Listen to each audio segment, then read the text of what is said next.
The views and opinions expressed on any program are those of the producers and/or the persons appearing on the program and do not necessarily reflect the views and opinions of FRC Media, Bristol Community College, or the City of Fall River.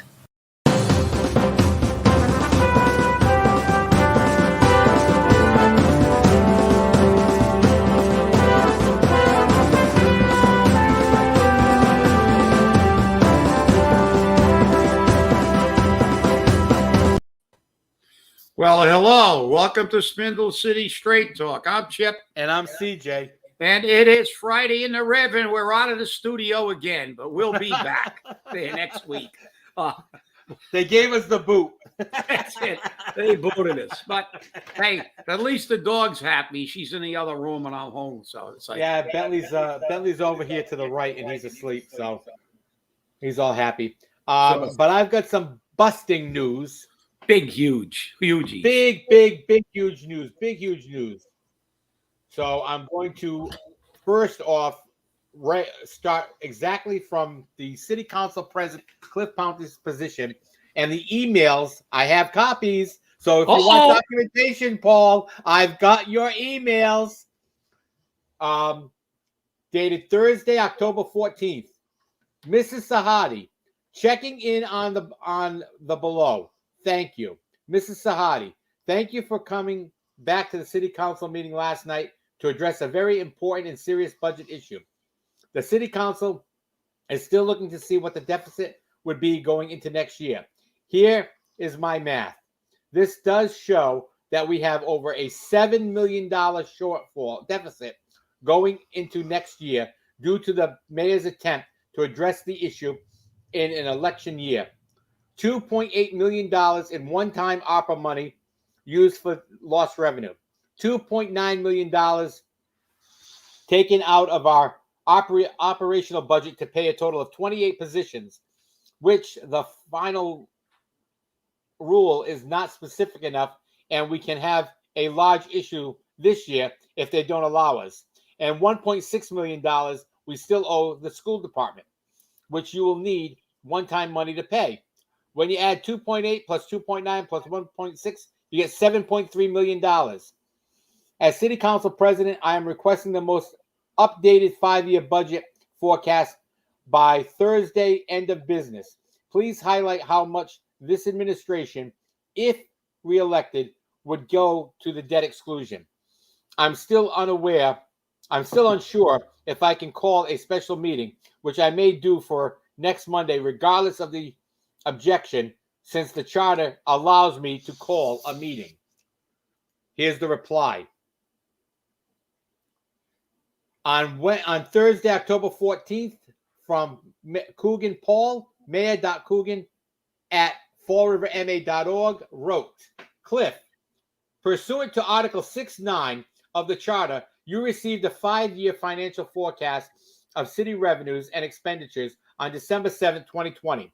This is the most updated forecast. We will issue our next report 180 days before the start of the fiscal year. This is in response to your resolution on the agenda Tuesday, October 12th. Section 6-9, long-term financial forecast. The mayor shall annually prepare a 5-year long-term financial forecast of the city revenues and expenditures. The forecast shall address the general financial condition of the city, including but not limited to an identification of factors which will impact the financial condition of the city and revenue and expenditures trends, including long and short-term debt service to be incurred, a debt management plan, potential for new or expanded revenues, and any long or short-term actions which may be taken to enhance the financial condition of the city. This forecast shall be submitted to the City Council at least 180 days before the start of the fiscal year. Section 2-3 of the charter. This is from Paul now. Remember this. Prohibitions, interference, and administration. Except for employees appointed in accordance with Section 2.8, the City Council or any member of the City Council shall not give orders or directions to any employee of the city, either publicly or privately. We should both follow the charter so we don't put any city employees in a difficult position. Please forward all future questions to me, Paul Coogan. Okay. Now, Paul said we should both follow the charter so we don't put any city employees in difficult positions. All right. Here's the response, Mr. Mayor. Listen carefully, you douchebag. Oh, gee. Oh, wait a minute. Section 2-7. Access to information. Section A. In general, the city council may make investigations into the affairs of the city and into the conduct and performance of any city agency. Section B. Information requests. The city council may require a member of the multiple member bodies, city officer, or of the city employee to appear before the city council to give any information that the city council may require in relation to the municipal election services, functions and powers of or duties which are within the scope of responsibility of the person and not within the jurisdiction of the school committee. Section C, Mayor. Listen, Mr. Mayor. Section 2-7, Section sub C, Mayor. The city council may request specific information from the mayor or any municipal matter and may request that the mayor be present and answer written questions relating to that information in a meeting from the city council may call when a reasonable time after the request is made to the mayor. The mayor shall, that doesn't mean you might want to be, it means you will, shall personally or through a designee attend such meeting and respond to the questions. The mayor or the person designated to attend shall not be required to answer questions related to any other matter. The council may further delineate procedures under this provision in the council rules. D, the notice.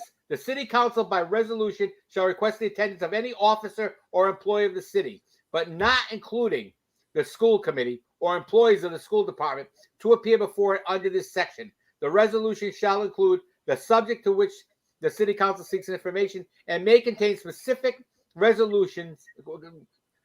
questions prepared by the council. No officer or employee called to appear before the city council under this section shall be required to respond to any question not relevant to the subject of the inquiry as identified in the resolution. The mayor shall receive a copy of all such resolutions. Now, section 3-5, even more. Because remember, Mr. Mayor, you want to follow the charter, so we're going to stick this one up your backside. Communications and special meetings. Communications to the city council. The mayor shall, by written communication, recommend to the city council for its consideration measures as, in the judgment of the mayor, the needs the city requires. The mayor shall, by written communication, keep the city council fully informed of the financial and administrative condition of the city, and shall, again, the word shall specifically indicate in any such report any fiscal, financial, or administrative issue facing the city. So, Mr. Mayor, you want to follow the charter? There it is. There's the charter. Now follow it. And don't turn around and tell people on the radio that people don't care about the budget. People care about the budget. This is getting to be ridiculous. This has become a pissing match between you and Cliff Ponte because you want to politicize it. Not acceptable. Well, let me say how tragic it is that we have to read the charter to a guy who says he always abides by the rules and blow almost 1/3 of a 30-minute program. This is the problem with having a 30-minute show, because we just had to spend 9 minutes and 30 seconds reading the charter to a guy who's always talking about the charter. But he, the reality is, look, he forgot. You know how technical he's about the little words that he used? He forgot to say, let us abide by the charter only when it's convenient for me, the mayor. He doesn't abide by ordinances. He gives pay raises in excess of ordinances. He ignores the law anytime he wants. And as a matter of fact, he made that statement on the radio. I've knocked on doors. Nobody cares about the budget. Well, again, we're gonna educate you again. I'll remind you what happened to your brother. Nobody cared. Well, they thought nobody would care if he jumped 150 guys and was made fire chief. But then when every chief officer in a fire department walked out of the building and he had to be removed 3 weeks later and then had to leave the job, the union, the state union, people do care. Mayor Flanagan didn't care when he put in the purple bags until he got recalled. Mayor Sutter didn't care when he imposed the trash fee until the people got their bills and he got booted. People will care. Nobody cares now. Right now, they're going to pay 54% more for their heating bill this year. They're going to pay 50% more for their electrical bill. They are paying double what they were paying for gas. Right now, the last stat I saw is every single American is paying $175 a month more in inflation costs. And that's before the cold weather comes in and they get hammered on their heating bills. You forget the city you live in, Mr. Mayor. They're all not your lawyer friends and banker friends, most of whom live out of the city, by the way. But they're not. They're the people who are making $24,000 per capita income, $34,000 for a household income, $34,000. Half of what the state average is, less than half of what the state average is. These are the people that you're going to give purple bags again. You're talking about it, and your own CFO said it. And whether you implement one or all, and the other big giant lie you told, and I will remind you of this, and we'll get some tapes. CJ's my witness. You were there. We have other people that were there. When we were discussing the debt override, you continued to say it's not coming till 23, and we may not even need it because we'll be in such good financial shape. Well, we not only need it, we need twice the amount you projected. So let's go over what you're suggesting that nobody is going to care about, which will really make a recall for you much easier than it was for Flanagan, because he didn't hide, but he had an $8 million deficit, a whole bunch of other things, purple bags. You've got to. This budget is such an unmitigated disaster that you have to talk about purple bags, fees, and a double dip on a debt override. I want to know why we need a double dip on the override. If we bond for the cost of that, which was what we voted on, to pay the cost of the construction of the school and nothing else, why? And I hope the city council vehemently shoots this down and objects to it. Why do we need to double the payment? To free more money up for you to plug holes in the budget again? If we bond for the cost is the cost. Bond it. You bonded it for what, 35 years? So let's pay what we're supposed to pay unless we have the ability to pay, which we don't. All you're doing is charging us more to free up more money for you to waste. Because there's no reason for us to pay double. It's like saying, well, I got a 60-month car payment, but I want to pay it off in 30 months because I got the money. Well, you can do that. Well, the city of Fall River can't. We're in a hole. You're plugging up using one-time money. You're going to put this city, by the words of your own CFO, in debt, not only in the next fiscal year, but numerous fiscal years to come. That budget is an unmitigated disaster. And if you don't think people don't care, you will live to regret that opinion. Well, I'll tell you right now, the thing that makes me laugh at this is that Mary Sahadi is talking about how much in debt we are, how much that we're going to have in deficits, and yet they send down more bonds, more debt. God forbid they actually pay a bill. Well, God forbid they don't give pay raises in excess. Let's put more people on, give everybody a pay raise, and even violate our ordinances, and then come to the people and say, well, don't worry about it. We're just gonna bond you into oblivion. We're gonna tax you into oblivion. And the people that are making $34,000 for a household income, they can't move out of Fall River like Paul did. They can't go to Florida to their vacation home like Mary Sahadi does. No, they're stuck in a 3-decker and a 3rd-floor walk-up trying to scratch their butts to get enough money to pay for the food and $8 a pound for bacon. Now you're going to dump more charges on them? I mean, these people are they live in a completely different world. This is a tale of two cities. The bankers and the lawyer friends and all the rich people versus the people who actually have to worry about paying their damn bills. And you know something? Those people better get their butts out and vote for the people who are trying to protect you and trying to make this city operate within its own budget, who are trying to shrink government. Look, nobody's more in favor of having more police, fire, and essential services than I do. But I'm telling you, I'm sick and tired of paying my taxes for deans of students and assistant to the assistant principals and $19 pay raises for nephews that have only been working there a year. But, you know, Paul Coogan just lies all the time, you know, and then he puts out these little things, and he's allowed to go on Radio Pravda and fundamentally lie his butt off. Nobody cares about the budget, really? Yeah. Well, ask Flanagan if people cared. Ask Sutter if people cared.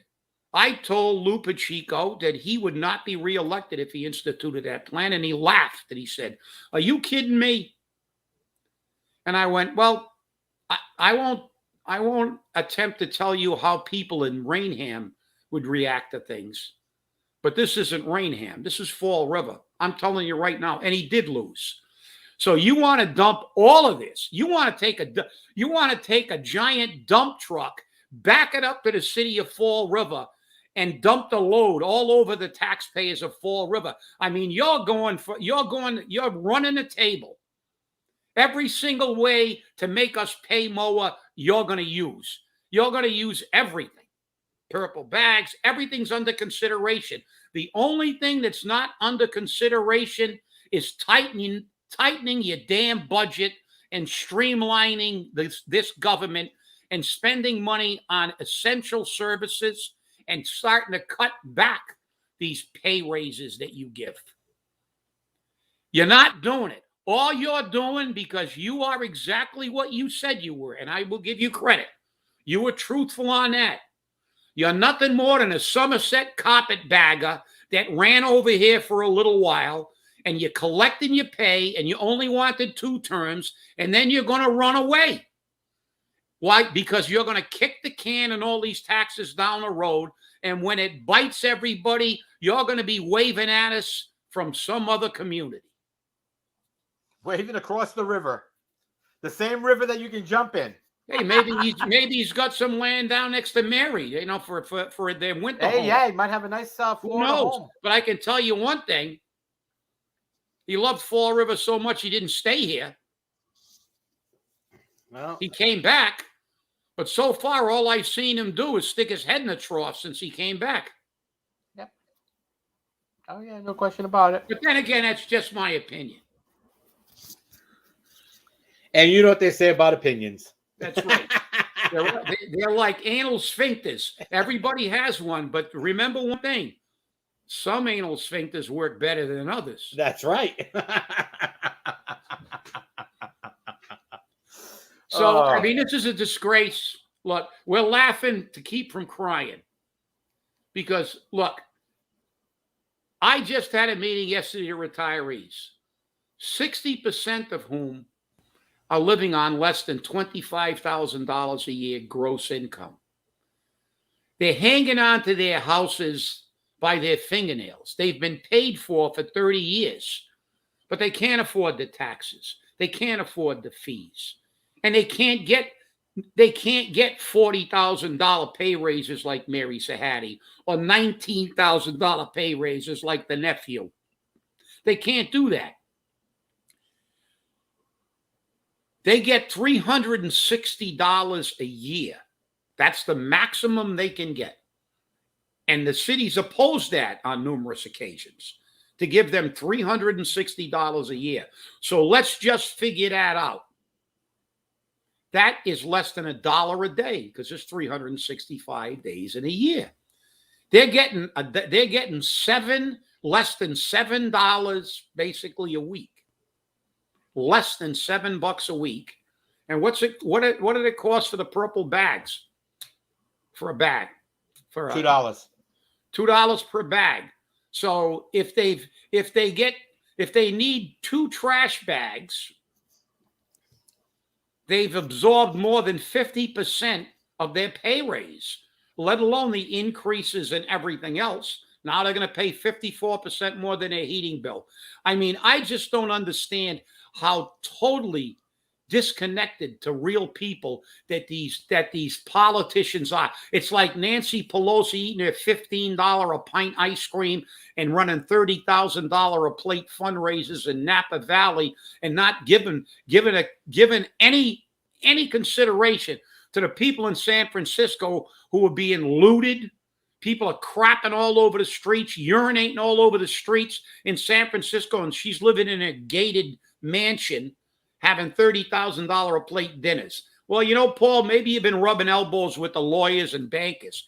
Go out there and look, I'll tell you what, there might be an apartment open in Corky Row. Why don't you go in there and live in a 3-decker on a 3rd floor for about 6 months and live on the wages of your next door neighbor and see how it feels. Maybe you'll be a little less anxious to give everybody in the world a pay raise that's your friend and think about streamlining government. The people do not, this is not an employment agency. This is a city. We pay taxes, and we pay taxes for the city to deliver us essential services. We have too many jobs that were created so people could stick their head in a political trough. And I hope the voters of this city come out and show you and not wait and force us to have another recall. Yeah, that will cost us more money. That's for sure. Hey, you know, I got to tell you something. You're talking about $360 for the retirees. They do better on Social Security this year. 5.9% increase. Yeah. I mean, well, see, a lot of people don't understand that, CJ. Very good point. Because people say, you know, the retirees get 3%. Oh, yeah, they get 3%. We don't get 3%. Some people get less than a full percent, less than a 0.5%.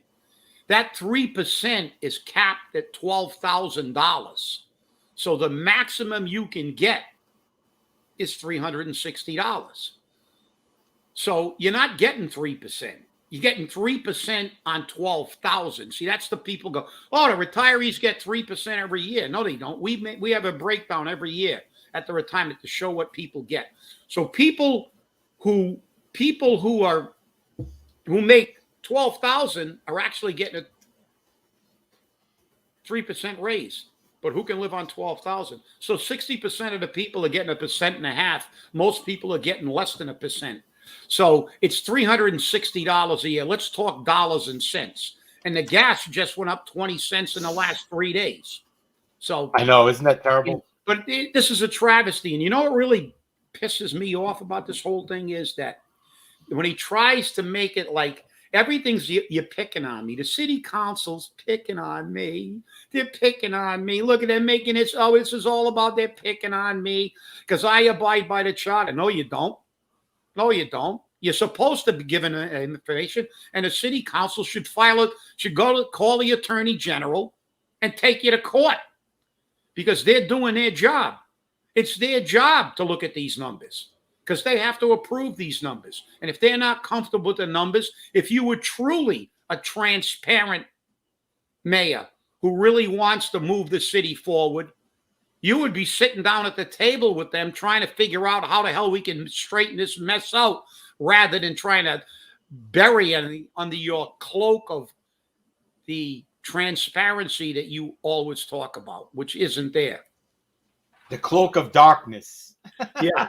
Darth Vader. I am your mother's father's cousins, brothers, sisters. Yes. Spaceballs. That's it. That's what I know, think Fall River is. It's Spaceballs. Yeah. I think it's something else, balls, but starts with S and ends with T. That's it. That's what we got. But we're laughing, but to keep from crying, because this is a serious issue. How are people in Fall River going to afford this? Let's look at this realistically. I mean, how are people who are barely living right now? What's going to happen to the rents? You think that landlords, especially now with all these absentee landlords that come in and the rents are going up astronomically in Fall River to begin with, do you really believe that they're going to, if they have to implement purple bags, trash fee, you think they're going to not pass that on to their tenants? Of course.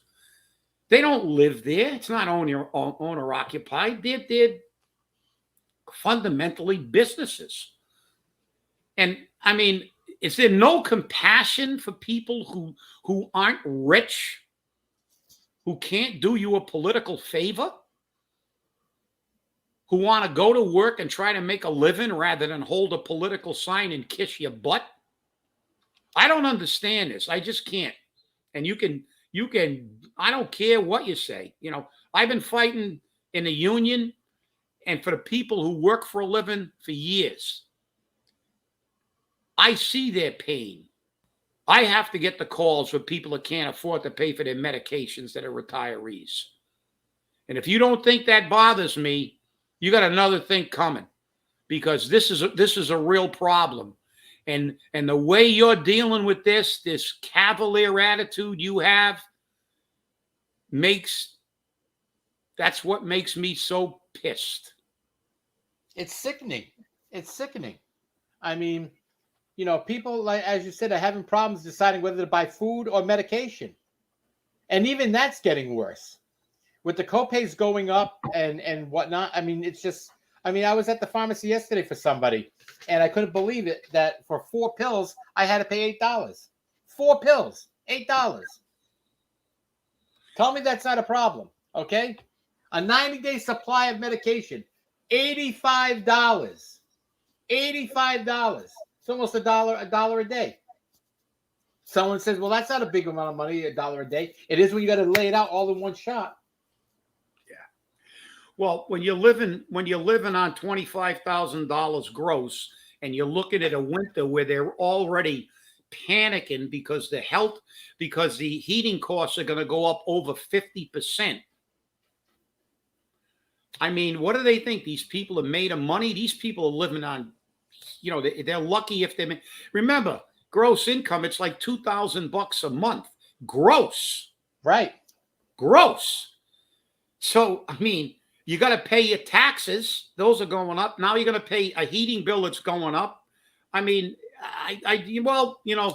the old Castilian saying, tell me who you walk with, I'll tell you who you are. I know who he walks with, a lot of rich people. Yeah. Yeah.